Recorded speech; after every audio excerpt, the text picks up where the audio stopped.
be done.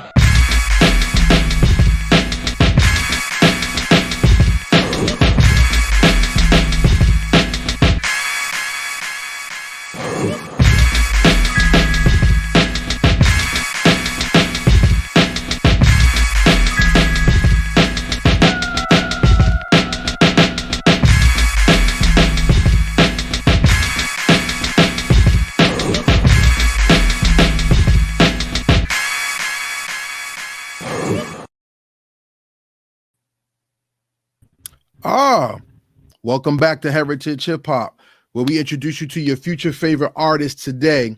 And today, not only are we going to bring you one of New Jersey's finest, which is right here, one of the best interviewers that you have in the gang, we're going to take you to the Northwest and introduce you to my brother right here on the screen. Before we get to him, though, make sure when you watch the video, you hit that like button. Like, subscribe, comment, and share. We need to hit the algorithm because this is going to be a dope interview, and we want you to join us and show the world where we are on Heritage Hip Hop. Also, make sure you subscribe to heritagehiphop.com, the home of all this greatness. Interviews, podcasts, shows, playlists. We celebrate the entire hip hop culture. And tonight, we have somebody not only that I was introduced to through shout out to Wanja, I still love her movement, but he was nominated with a partner of his and also someone I respect for Group Collab Album of the Year. And he comes back with not only a solo project, but maybe two. Introduce yourself to the people and let everybody know who you are, by the way. Word is bond, man. Seven Da Pantha, you know what I'm saying, representing Tacoma, Washington, Pacific Northwest in the building. Shout out North Carolina, Strong Island, of course, the home front, you know what I'm saying? Man, thank you so much for having me on, bro. Like the last time I was on, we had to, you know what I mean? But I'm glad to be back, yo. And I was shaking my head. I know they seen me shaking my head. I was nodding. Yeah, you definitely one of the best interviewers in the game. No question. No question. I appreciate that. So last time we talked, we was talking about Shooting Starz 2, Eye of the Storm. No doubt. I kind of want to revisit some of those questions, but bringing them up to speed on what's going on now, because Shooting Starz 2 is a good project. I mean, we talked about how it was inspired by The Wire, correct? Absolutely, yeah. Talk about that a little bit.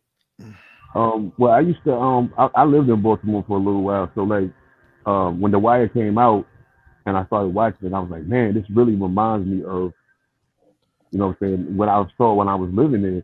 Then Omar's character, to me, was revolutionary. In a sense, I've never seen anything like that before. Like, of course, I've seen, not to spill too much, but I mean, like we have a shared former employment. So, you know what I'm saying, I related on that level. But then, you know what I'm saying, seeing all of the other layers of his character and just the layers of that show itself and how it told about the street experience from so many different angles. I was like, man, most people consider me a street music artist. But there's so many ways you can tell that story. There's so many different ways you can look at that. So that's The Wire was what made me start looking at the I guess the cinematic aspect of artistry in a different way. I took that album as the offspring of Ice Cube's The Lynch Mob movement. You know what I'm saying? Because the Lynch Mob and street knowledge was people who came from the inner city who was telling the truth about America through its stories and its it through its own eyes, giving the world the truth. No doubt. And on your project, you have a certain part when they ask him,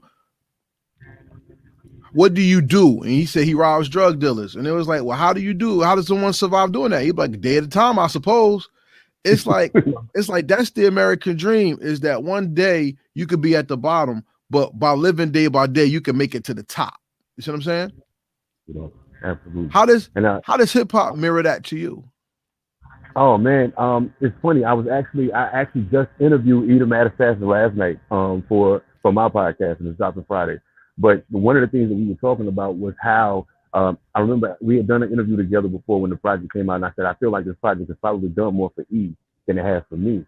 But it was like in the immediate we saw that. But as time has passed since that project came out, the effects of what it has done for my career have started to become more apparent. So it's like, okay, I've been continuously plugging. I wasn't worried about it. I'm just continuously plugging, dropping music, doing shows, doing my thing. And before I knew it, I was like, yo, wait a minute.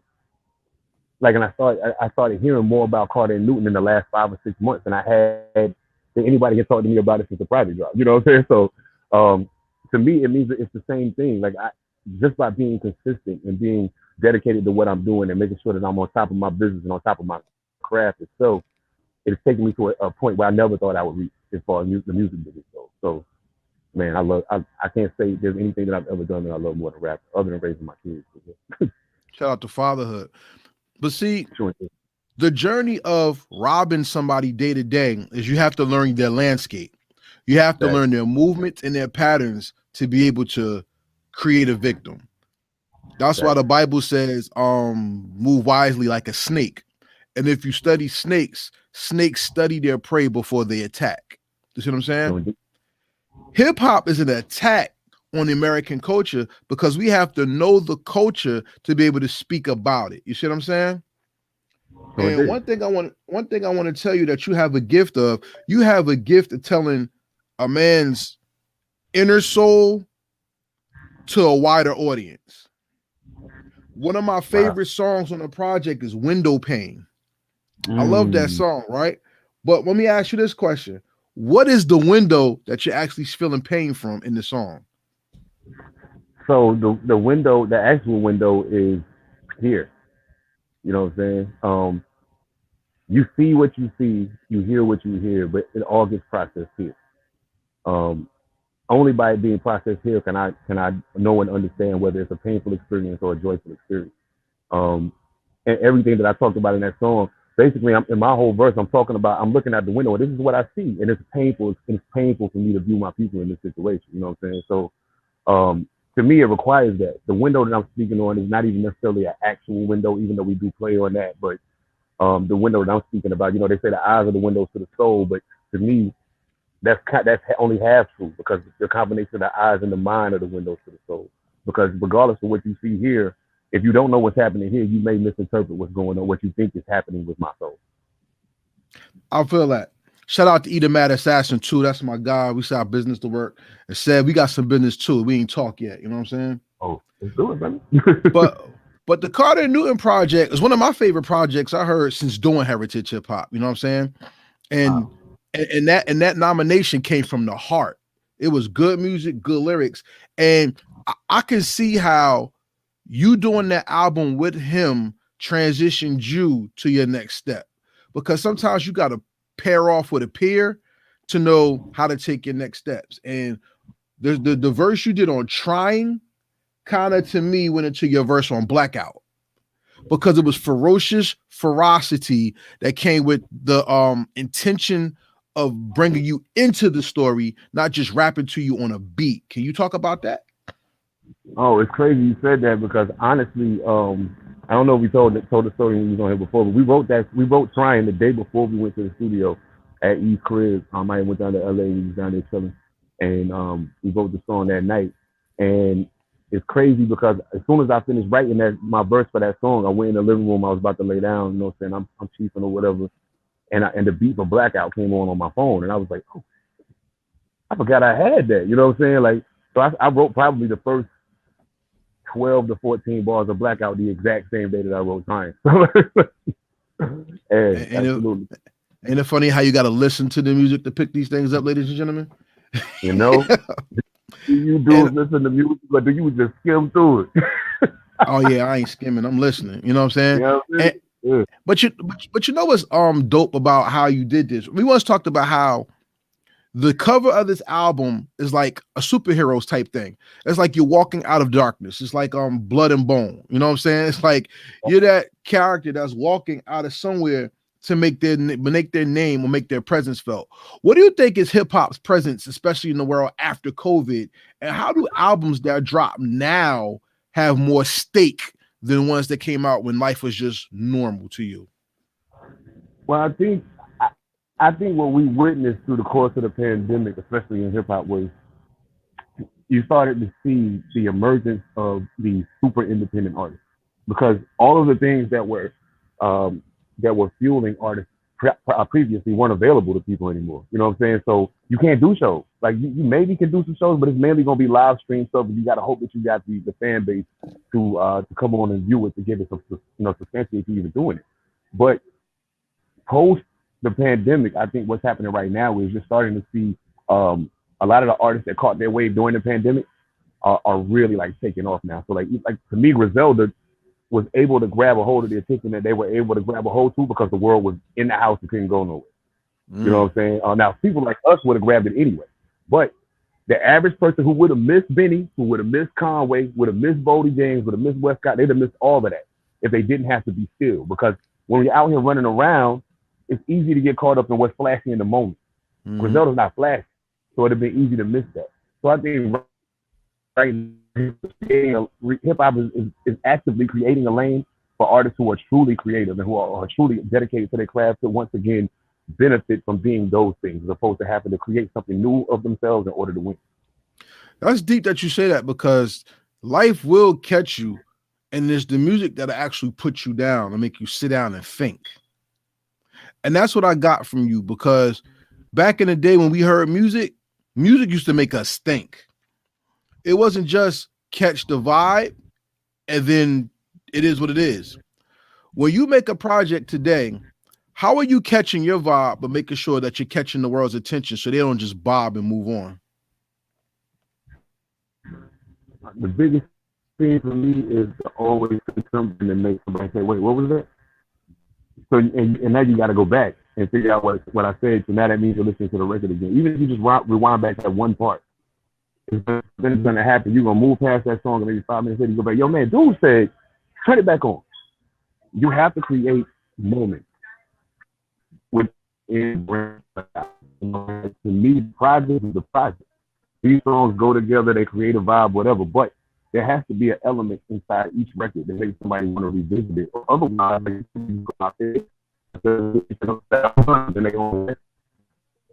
Yeah, if you're not making dance music, you better say something. You better have something in your arsenal lyrically that will make people come back to hear you more. I feel that we got some things going on because your voice is cutting up. So I'm just letting you know. I know you're in a crazy area. I'm looking at my notes because I wanted to give you a respectful interview because something that I seen that you did spoke to me of this album. Shooting Starz 2 out right now, the Eye of the Storm. Make sure y'all go to Bandcamp or your streaming service. More importantly, I'd rather you buy it because it's worth the buy. You know what I'm saying? Mm-hmm. I seen you on your Instagram one day walking down the block with a microphone. Like either you were protesting or you was rhyming to the people. And that's kind of what this album is about, is bringing the message to the people. Tell me about when you were walking down the block with that microphone and how you bring the message to the people that way and with the album. I mean, yeah, like that was during, I think that was right around the time after George Floyd got killed. One of the big things for me is you can't just talk about it. You got to be about it. You know what I'm saying? I tell people all the time, I'm like, you might not have known. I only been here on the West Coast for almost 7 years right now. So I'm like, some of y'all don't get it. But go back east to ask my people. I don't lie when I rap, yo. I don't have a reason to. My life crazy enough. I don't have to lie about it. So the biggest thing for me is mainly we have to take all the elements that drive us, the same things that drive you to get out in the streets and hold a sign and march. All of those same things should drive me when I get in the booth. It should be the exact same thing. It's not two separate sets of incidents or circumstances that force me that drive me to do these two things. The same thing drives you to do both of those things. And the biggest part of that is wanting to address the reality of Black existence in America and also telling people a way that they may possibly be able to deal with. I don't want to just talk about problems. If you're not offering solutions, talking about the problems is just being a Debbie Downer in my opinion. So, you know. Let's build on that. So we're going to go to our next segment, ladies and gentlemen. And this segment is called Let's Build, because he just dropped a jewel. And now we gotta actually dig that jewel up so everybody can get it. No doubt. When you live the truth, it doesn't matter what people say because the truth defines itself. Sure. And the truth about hip hop that we're seeing in all these hip hop documentaries is hip hop came from out of oppression and through dancing. Yeah. Why do you think people now are turning the dances off and focusing on the oppression when it comes to American society? That's actually a great question, and I actually have given some thought to that recently. So that's a perfect question. I think a part of it is if okay, let's think about something.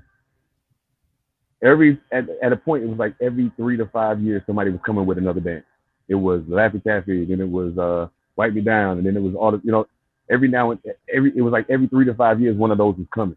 However, once the pandemic hit, what's the point of having a dance song if everybody's in the house?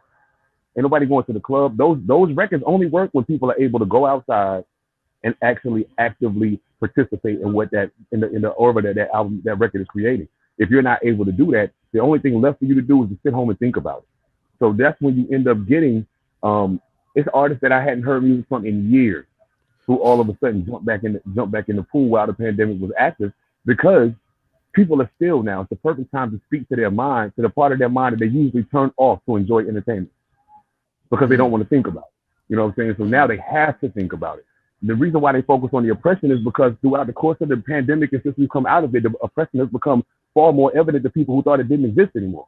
A lot of people thought, oh, Obama got elected. We good. Oh, man, they got Trump out of office. We good. No, we're not.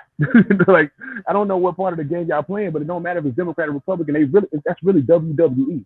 And the sooner you recognize that, it's harder to ignore the oppression because now you have to actively engage with the oppression in order to shake the shackles. And that's what hip hop is supposed to do. But for a long time, we got fooled into thinking it was about money and it was about dancing and having a good time. And then all of that is still a part of it. But that's not the preeminent purpose of the culture.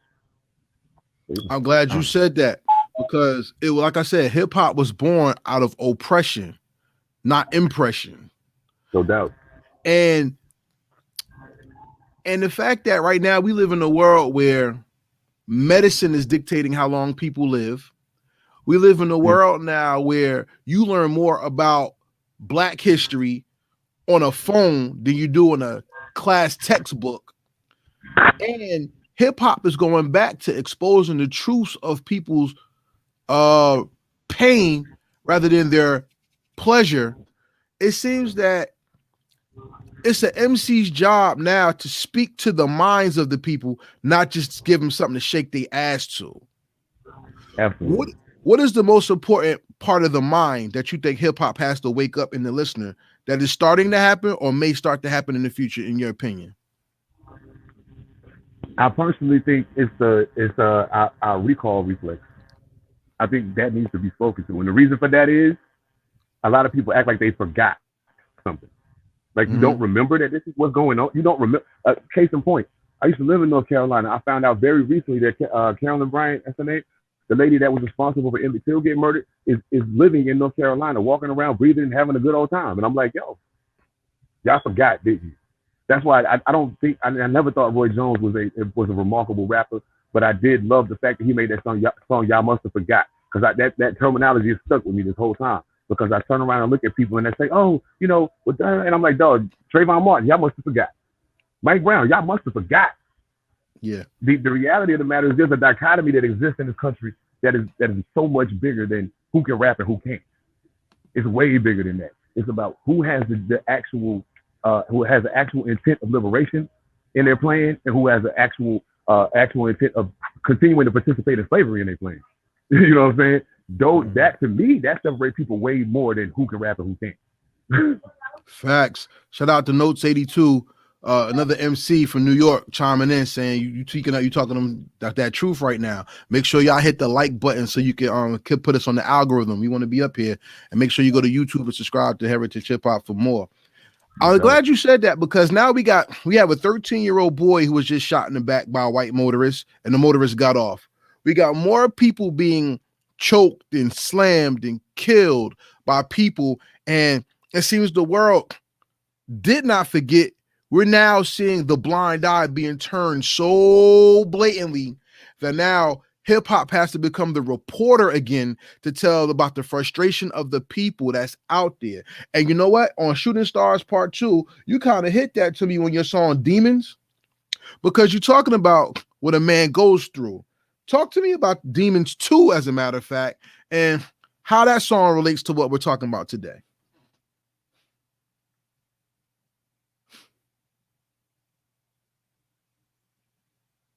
Can't hear you. Can't hear you. Oh, my There you bad, my go. bad. Okay, yeah. So on K4G 1.5, Bridging the Gap, I had a record called Demons. That was basically just me speaking on, the things that trouble me mentally, emotionally as the day goes on. Demons 2 was more about exploring how those same things affect how I deal with the greater culture outside of myself, the greater society outside of myself. So I think that song specifically speaks to that, and it to the extent of, boom, this is the reality of who we are as black men sometimes that you don't get to hear because people are so busy trying to be super tough, or so busy trying to play super Scrooge McDuck. Oh, I got all the money. Yeah, but how broken are you on the inside from the things you either had to do to get that money or the fact that you've lost so many people you cared about in order to obtain that? Talk about that part of it. You know what I'm saying? We're so afraid to embrace who we actually are because we create these characters to hide behind and become famous. And that's the whole reason why me and E click so well, because we've never had to create a character to rap. We're just us. You know what I'm saying? So to me, it's never going to be a situation where somebody has to say, "Oh, well, Seth, why you do that?" I don't ever do anything that's not me. So if I did it, I had a reason for it. You know what I'm saying? And I think it's important that MCs are honest.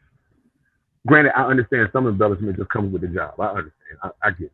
But to the core of who you are, when you talk about the person that you are, when you talk about the effect you hope to have on the society around you, that has to be honest.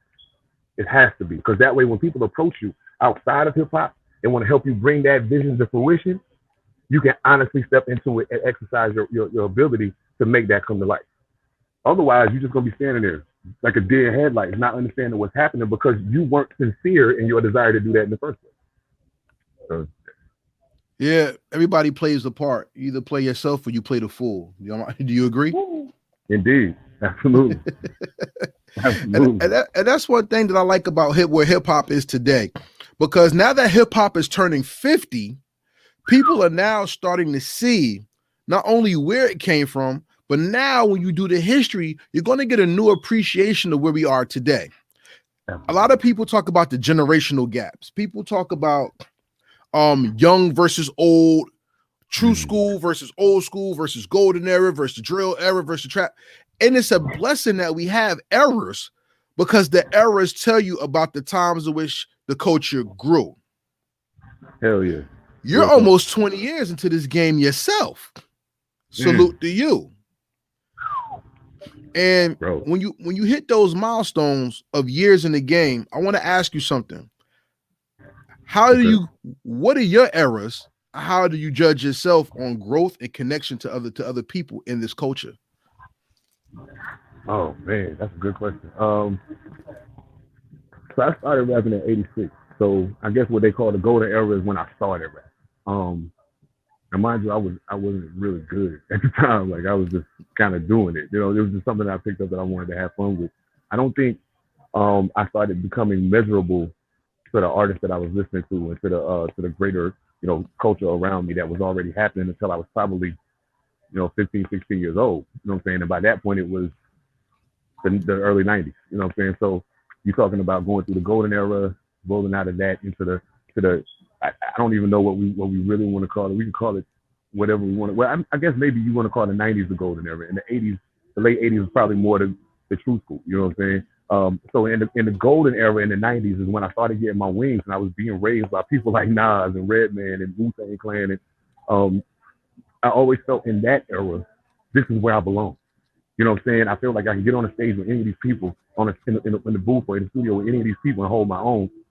It was only in once we got past that and trap kind of took over, and then Weezy had his run. During that time was the time when I had the hardest time trying to figure out where I fit in the game. You know what I'm saying? Like it was I'm like, I know I got lyrics.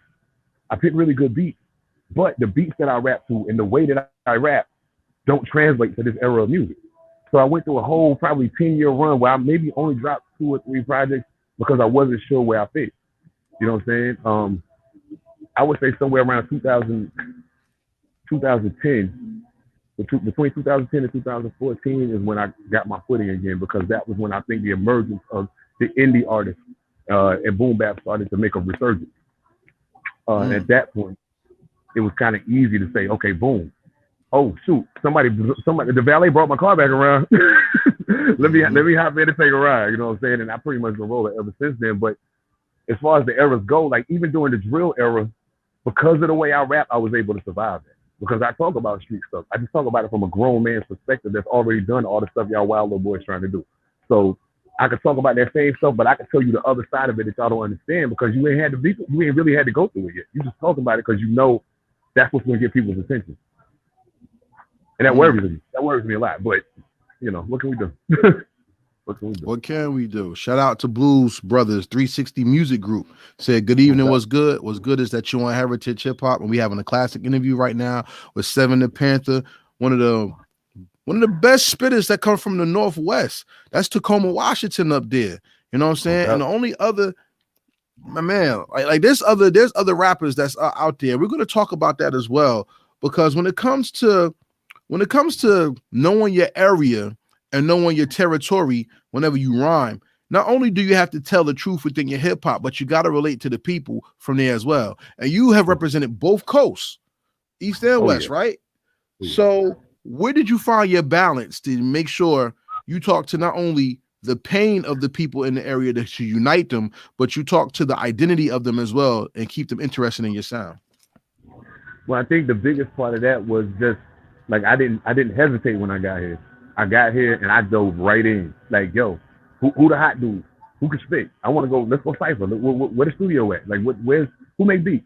Like, that was my first thing. When I first got here, I spent the first month and a half I was out here just finding out who was who, finding out where I need to go to do A, B, or C.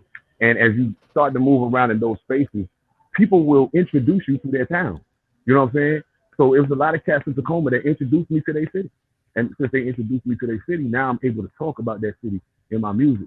It's home now, so I got to. So I'm able to talk about that city in my music, and I'm able to talk about it in a way that people that are from here can respect and relate to. So that made that easy. And then in the meantime, in between time, I done got decades of rapping to East Coasters, so I know how to handle that. I can do one song and one verse talk to the West Coast and then one song talk to the East Coast, but it'll still sound flawless because it's all about internalizing where you are. And that whole thing about it's not where you are, it's where you at. I don't think people understood the real jewel in that. Yeah, it ain't about where you're from, it's where you at, because where you're from no longer matters once you get where you are. Where you're at, where you're standing on your square right now, that's what matters. I don't care if you was a billionaire. If you grew up raised by billionaires, but you standing right here next to me in Tacoma, Washington, and we both broke right now, this is your reality. That's not anymore. So, yeah, it ain't where you're from, it's where you at. Always. Always. Hold on 1 second, Sev. I got a little issue. Go ahead. Oh, no doubt, bro. No doubt. Oh, just for anybody that may be tapped in listening, Shooting Starz 2 is out now. You can follow me everywhere. Seven Da Pantha. I do spell my name a little strange, but it's only because it's hip hop. So SEVENDAPANTHA. Seven Da Pantha. Shout out to Matt Assassin. My squad, Sound Entertainment Productions. We Live in Entertainment. Of course, Takeover Music Collective. The whole Northwest. Man. And of course, my all right, and we back. Talk it. You'll be back. Yo, no doubt, man. Yo. Apologize to you. We had a little family issue. You know how that go. Oh, yeah, we talked about that last time, right? So without further ado, I mean, for everybody out there who doesn't know, Shooting Starz 2, Eye of the Storm is out right now. But today, Seven Da Pantha just dropped his new project, Invalid Emoceanz. Invalid Emoceanz, and oh, check it out. Blues said, personally, Seven, I'm gonna check you out, bro. Congrats on the new project. Thank you. So there we go. And that's a producer right there talking to you. So that's what's up. Hey, you got some heat. That's right, he do. But Invalid Emoceanz is the new project by Seven Da Pantha, and that's the one part of hip hop that's starting to come out more and more is male validation and the vulnerability and strength of male character. Why did you want to bring that out? Okay, so I'm gonna put it this way. And I mean I'm gonna go further into it, but like K4G 1.5, and for anybody who has not heard that project, I did an album called Quest for Greatness in 2015. K4G 1.5 is like the midway point between that and us doing Quest for Greatness 2, which will be coming out probably later this year. But there was a song on there called 6 a.m. And there's a question I asked in the course of that song, and I said, "How is love even a valid emotion?" So when I go every time I was listening to that project, and that line came on, and I was like, "Man, how is love even a valid emotion? If it's not, then that makes it an invalid emotion." Man, invalid emotions. And I talk a lot about not having feelings, and so that's why I was like, invalid emotions is the perfect title for this project, because all 5 of the records that's on there were all done at different times when I was in a different space mentally or emotionally, but they all speak to the same aspect of my humanity. So I was like, okay, let's put this together. We're actually going to do an extended version of it. It's only 5 records because it's like, a little EP, but we're going to actually extend it and make it a full-blown project before we drop it on streaming. So it's probably going to be like 10, 11 joints. But I think that the thing that people get confused is when they talk about making, speaking to their emotions and about relationships, they only think about male-female relationships. They don't think about their relationship with their parents, their relationship with their man. Like me and you was talking last night, I was like, dog, when you talk about love, it ain't just about romantic love. Like I love my brothers. You know what I'm saying? I got big love for them. So at the end of the day, if you're talking about emotions and how you process those and what makes them valid or invalid, you have to look at every aspect of the emotional relationship you have. But see, the trickery behind love is this: pain is universal and love is personal. Right. And the thing about personal love, that's why they say if you don't love yourself, you can't know what love is. Because if you don't have that personal understanding of what it means to be alive, or not even just to be alive, to be appreciative of life, how can you rhyme? How can you make a beat? How can you have a conversation? So when you were making this project, what did you want to touch that you feel you needed to touch within yourself, or that you think people needed to hear from you? I think the biggest thing that happens, a lot of times I don't really pay a lot of attention to my analytics sometimes. I let my manager do that. But one of the things he did say to me was like, bro, you know, one thing I noticed is you don't have a lot of female listeners. And I think it may be because you keep a lot of stuff keep a lot of stuff behind the wall. You don't let that wall down for anybody. Like certain things you just don't talk about. And I was like, right. And he was like, maybe you should. You got songs about it, you just won't put them out. And I'm like, all right, man.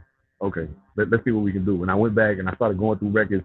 And when I heard like 2 joints, it was like, yeah, I think I could build off of this. And I kept going. Like I only literally recorded 1 brand new song for that, and it's the intro. So like everything else was stuff that I already had recorded, or already at least had written, even if I hadn't recorded when I decided to do the project. But it was already written, already had the beat. I wanted to let people know, hey, I speak to everybody. It's not like I'm. What did you say? People say, man, you make dude music, and I'm like, maybe I do, but I mean, I speak to the queens too. It's all good. Like, you got to talk to everybody in order for your message to have any validity. It can't be anybody that feels. It can't be anybody that you're trying to reach that can feel alienated from what you're talking about. So there's nothing on there's something that's being said on invalid emotions that every single person in the world can relate to. All right, shout out to C&D. He said, what's up? He wanted to get in on the check-in and tell you that he's watching. Salute. Make sure y'all hit that like button. We need y'all to chime in. Hit that like button so we hit the algorithm. Said, what's the most powerful thing in the world? The most powerful thing in the world? Yeah. That's a good question. Okay. I think the most powerful thing in the world is the mind. The mind? Mind. All right, shout out to the Banks family. They just checked in. Seb, the most powerful thing in the world is a woman. Well, okay, yeah, I'll give you that. Absolutely. I remember a story in the Bible. The king asked for what's the most powerful thing in the world. One man said the king, one man said his riches, one man said having money, da-da-da-da. And then one guy who won the debate said the queen, or the woman. Because he said, if you look at the aspect of the royal kingdom, if a man put his hands on the king's money, he cut his hand off. If a man smacked the king, he'd be sentenced to death. And if a man put the king's crown on his head, not only would he be sentenced to death, but his family would be destroyed. You're correct? No doubt. But he said he saw the queen sit on the king's lap, slap him in the face, put his crown on his head, and the king just laughed and looked at his woman. Hip hop is the king, and women are the queen. Because if you can't sing to the women and you don't bring the women out, how far can your music really go? I mean, let's just keep it real. Everybody is talking about, oh, they hate Drake, but Drake bring the women out. Everybody clown, everybody. One thing I don't like, we all have people who just remember Tupac for just being wild out and ignorant, which I don't like. But Pac knew how to talk to the ladies when he talked to their mothers.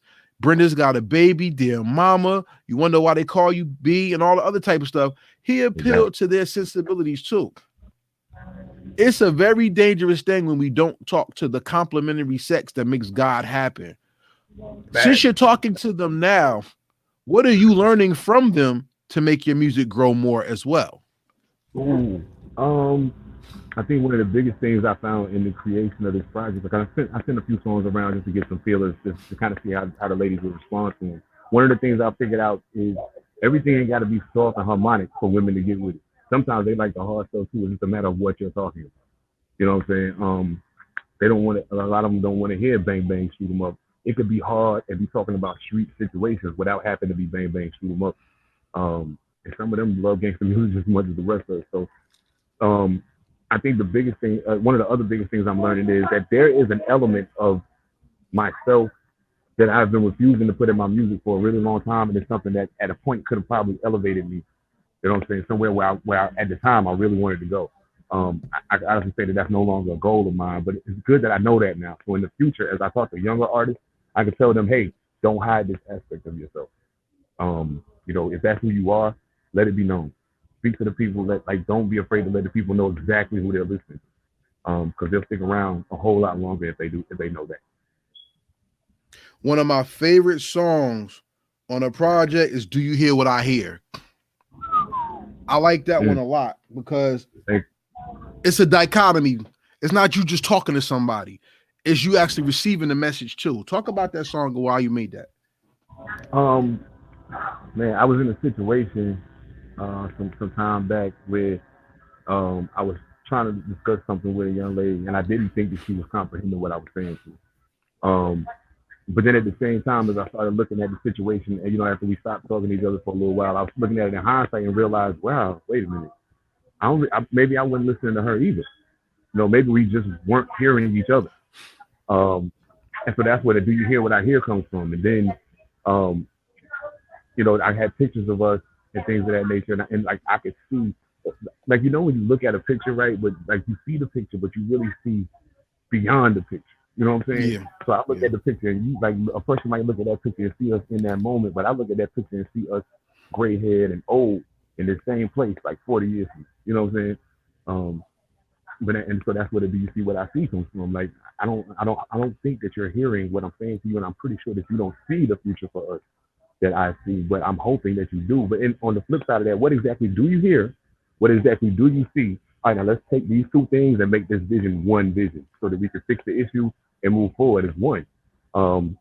That's a powerful thing, man. People discount how powerful that is, being able to move as one entity with a singular purpose. Nothing compares to that. Nothing. Like, crazy, man. Crazy. Shout out to C&D. He said, in my opinion, to gain female fans, you got to find what's relatable to them and what they want. I agree to a certain extent, but you got to understand, right. We were taught a lie called supply and demand, because the supply and demand really was the truth. How could you supply something somebody really didn't know they wanted, right? To create a demand. And when it comes to females in music, the one thing females can do that a man can't do for a female is make an anthem. Because if you already noticed, Call Tyrone was an anthem. If you ever noticed, Scrubs was an anthem. We can't make that for them. Yet, we can always give them how we feel and see, and we can relate to them on that God level. Sev, you still there? I think he froze, ladies and gentlemen. Oh, yeah, all right, cool. Yeah, I want to know how you feel about what I said, and do you agree? I agree wholeheartedly, because we have there's some, okay, now see, just like Call Tyrone and Scrubs and all of that stuff was anthemic for them. The one thing that I think guys have to keep in mind when they're trying to make music for women is, it's cool to try to make an anthem for them, but how about make an anthem for us? Like, not for men, but for men and women. You got to speak to women like you speaking to them, but like you speaking to them as a man, not trying to be one of them. You know what I'm saying? Like a lot of dudes have, and I'm not saying that in the aspect of a dude acting feminine or anything of that nature, just in the way that you present it. You know what I'm saying? So we can't, like you said, no, we can't create those records for them because we don't have the mentality to do it. They have to make those songs because they're the ones that are able to do so. We have to take it from a whole different. As much as people dislike Drake, you are absolutely right, and it's because he's able to speak to women in a way that is both relatable and inspiring to them. Inspiring in the sense of, oh man, this is dope what he's saying. I really wish I would meet a guy who talks to me this way. You know what I'm saying? Who sees me this way, who wants to do these things with me. That's what makes Drake win. You know what I'm saying? That helps him big time. C&D says most of Cardi B's anthems for females were wrote by Partisan Fontaine. Hey, hip hop and women do mix. And that's a great point that you bring up. Let's see how far that goes when it comes to Black love or Black excellence, Black love, hood love, etc. And is that something that we're going to grow with, or is that a fad that happened in a moment of time? Was it just a vibe? Was that something that's going to catch on? Salute to C&D for the point being made. But before we go, you know how this go. But before we go, plug yourself, plug the new project so everybody knows where it is, what it stands for. Go ahead, get busy. Go ahead. All right, man. Y'all, Seven Da Pantha. You know what I'm saying? AKA the Carolina Hurricane, Ridiculous Flame, AKA your baby mama's favorite rapper and all that other stuff. You can find me on all social media at Seven Da Pantha, except on Twitter it's Seven Da Pantha because my name's too long. Right now, Invalid Emotions is out only on Bandcamp. I'm hoping that people will, you know, before it gets to streaming, I'm hoping that people will take the opportunity to cop the album. It's only $5. Cop the project. Truly support the project. That little $5, I promise you, this project is worth far more than that. But I want to make it easy on the listener to purchase it as well. So cop the project. When it hits streaming, play it all you want. But when it hits streaming, it will be the longer version. So those who purchase the album on Bandcamp at the 5-song rate that it's at right now, when the extended version of the album drops, those same people, I will be saving their email addresses and they will be getting the extended version of the album for free. So, yeah, I mean, that's it, man. You know, catch me Panther Politics Podcast, Take Over Music Collective. We coming, man. We coming. All right. So you know how this plays out. Ladies and gentlemen, we're going to see if Seven Da Pantha is ready for the rapid fire questions. You ready to play this game with me again? Oh, man. Oh, this is fun. Yeah, let's do it. For everybody doesn't know, the rapid fire questions are not yes, no questions. These are questions that tell you or show you the depth of knowledge of the craft of hip hop and the culture by the artist that I'm interviewing today. I want to put Sev out there. You ready to party? I'm ready. Let's do it. Bar Spitzfer is a track that has you and your collective on it. Tell me about your collective and where your collective would stand when it comes amongst his peers as another collective to verse or body somebody against. Oh, man. Okay, well, let's see. So Season and Silas, the Luna, are on the record. They were a part of Take Over Music Collective. They are no longer a part of the group. We still family, but you know, AP is of course my partner at Fallen Angels and Sound Chamber Productions, and my man Remy's on the joint as well. But like realistically speaking, when we talk about Take Over Music Collective, I think if you look at the hierarchy of collectives in hip hop history, we can hang with any of them. I don't care who it is, Wu-Tang, Who Can't Click, whoever. Name them, rock us up, name them. And I say that from the standpoint of whoever their top tier guy is, he ain't better than me. So that already started off right. You know, and I'm not saying he's not better than me as in I'm better than them. I'm just saying it's gonna be a draw if anything. I'm not taking an L to nobody. I refuse. So okay. I think we stack up well against anybody as far as collective. I respect that. Let's go on to question number 2 when we talk about collectives. Is hip hop going back to the collective, or do you think the group dynamic is going to slowly fade out for sure? I think it was headed in that direction, but you know what I think kind of might have messed that up is what happened with Migos, and then now what's happening with Thug and Gunna and them. I think that's going to have a negative effect on that aspect of the game. Like I was missing that for a really long time. It seemed like there weren't any crews left. It was all singular rappers. You might have heard the name of their crew, but you never saw them. Right. And all of a sudden, that started changing again. It was like, oh, shoot, the crews are back. When Griselda came, I was like, yeah. And then it just started becoming a windfall of crews coming through. But then the Migos broke up. QC just got sold. You know what I'm saying? It's like the whole dynamic for groups or crews has changed. So now I think that with people seeing that and then seeing how Gunna and Thug kind of at odds behind this whole thing, and I'm assuming they saying Gunna snitched or whatever, people are gonna be like, why take the risk? You know what I'm saying? And I would hope that they don't feel that way, but the reality is we have to remember that a lot of times people view hip hop through the lens of a cautionary tale. So if something happens to somebody else, people become very afraid that it will happen to them as well. All right.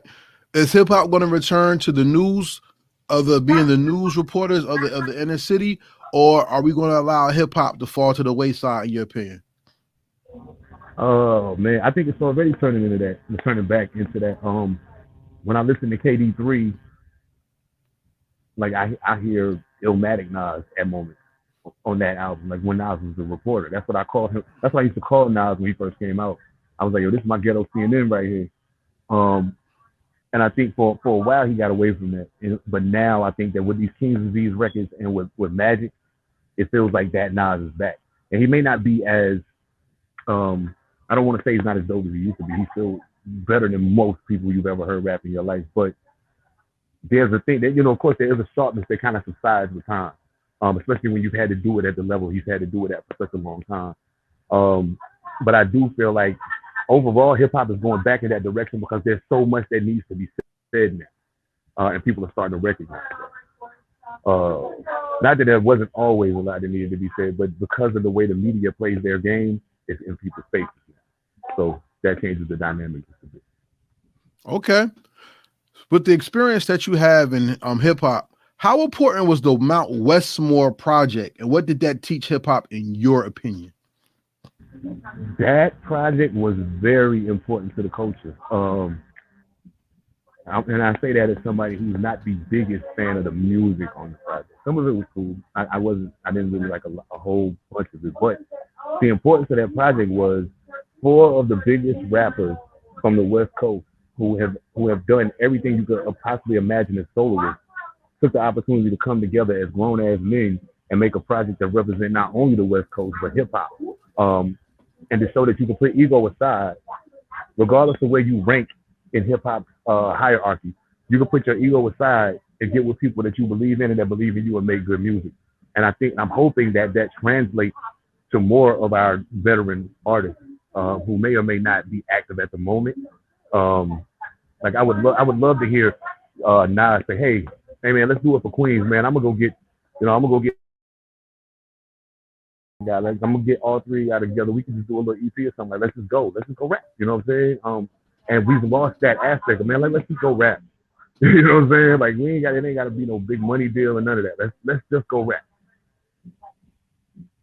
That would be interesting because with the Billboard Top 100 Rappers done with Vibe Magazine and the Grammys and the Hip Hop 50, I don't think they represent the culture, but people will use them as a conversation piece to be the standard bearer of where the culture is. Why do you think it's important for people to fight against? No, let me ask it a different way.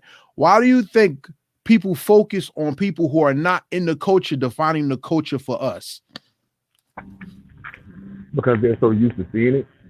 It's been people that don't look like us telling them who we are for as long as they can remember. And so, with that being the case, when what's the brother's name? Let's just go back to the old school. When AJ and Free go on your TV and tell you this is hip hop, and it may very well be hip hop what they're talking about. You're like, but when Carson Daly comes out on CRL and says this is hip hop, and it could be the trashiest shit you ever heard in your life, but because Carson Daly said it, it's got to be true. The only thing that's going to change that is we have to re-establish our inner community trust.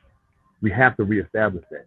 A lot of times people don't support black businesses because like, oh my God, why does it cost so much? But when Tip opened his business down the street where the prices are exactly the same, you're going to go pay it. Because you feel like the black person, because they look like you, should give you a discount. When in all actuality, you should go ahead and pay that higher cost because it's going to help them be able to stay in business so they can continually drop those costs as they grow. But we don't look at it that way. And just the same way that we look at people talking about hip hop culture, we don't look at the people who are actually expressing and moving the culture forward. They rather listen to some talking head with a suit on who never been to, you know what I'm saying, who couldn't name 5 of the members of Wu-Tang. That's facts. Wow, that's man. facts. Wow. I got 3 more questions, then we're going to fade off. My question is, with Hip Hop 50 going on right now and a lot of the hip hop documentaries dropping, where does your story start when it comes to the documentary? Is it in the struggle of the street? Is it in the people finally getting heard? Is it in the expansion of the many voices?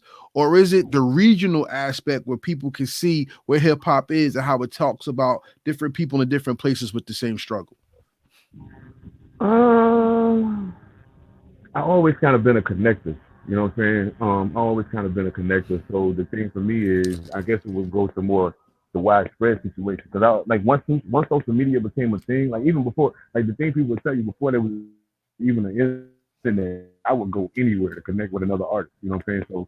So I think that's pretty much where my story starts. It gives me hip hop gave me an opportunity to find out what this country was really about. And I tried my best to connect as many dots as I could so that I wasn't the only one telling the story. You know what I'm saying? Like, just being real. So I think that's it. I don't think I would fit in the time frame if they're talking about Rakim and them. I don't belong in the conversation. When you start talking about when Nas and Wu-Tang and Yagi Front and all of them came out around that time period, that's where my story probably should start. Yeah. Yagi Front. Jeez. I'm about to do some music with them. That's why I say their name. I'm about to do some music with them. Yagi Front back in the Shout out to the Panther podcast. Yo, no doubt. Shout out your podcast real quick.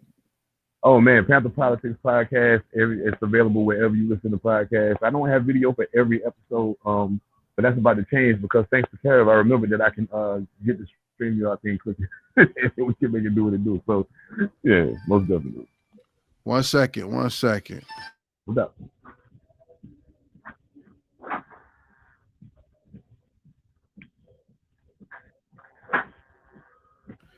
All right, so let's go to this question, and I gotta go because I got a family issue. But in hip hop, we have relics: the boombox, the mic, the fisherman, Kango, Stan Smiths, tracksuits, Zilly shades, the 8-ball jacket, whatever, the Jerry curl if you're in the West. So I'm gonna ask you this: what artifact represents you and your growth in hip hop? Oh man, that's a good question. I mean, the mic would be too easy of an answer. I think the Source Award would be the thing that identified me the best because I'm right in the middle of before hip hop became a global phenomenon that we were able to recognize, and when people started figuring out that hey, you don't have to be an alien to do this. You know what I'm saying? And that's around the time when the Source came out and we started paying attention to how they was rating mics. And around the time when the Source Awards started was when I actually started doing shows and putting out music. You know what I'm saying? So but my career is inexplicably tied to the Source Awards. So definitely that. Well, unfortunately, ladies and gentlemen, I have to go because I have a family emergency. But Sev, I want you to call me after this interview so we can talk to Polly a little bit. All right? I got you, Sam. Most definitely. So everybody out there that's watching, thank you for joining the Heritage Hip Hop Podcast one more time because we unite the hip hop culture one interview on one ear at a time. Make sure you check out his 2 projects, Shooting Starz 2, Eye of the Storm, and the other one is once again Invalid Emoceanz. Yeah. And look, I got my copy, y'all, and I made sure I streamed it on Bandcamp before I even if you can see that's the cover right there. So I made sure I listened to it and we prepared for this interview. Look, man, said when the Most High bless you, everybody out there, thank you for watching. Please subscribe to heritagehiphop.com everywhere, wherever you stream your podcast, YouTube, our website, and all social media, because we're going to unite this hip hop culture, starting from your future favorite artists today and giving crowns, not flowers. Flowers are for the dead. Giving crowns to the veterans that run this game. So, Sev, any last words? Hey man, Invalid Emotions out now. Seven Da Pantha on all platforms. Shout out to Heritage Hip Hop. One love, everybody. And with that said, peace, Peace. and we out.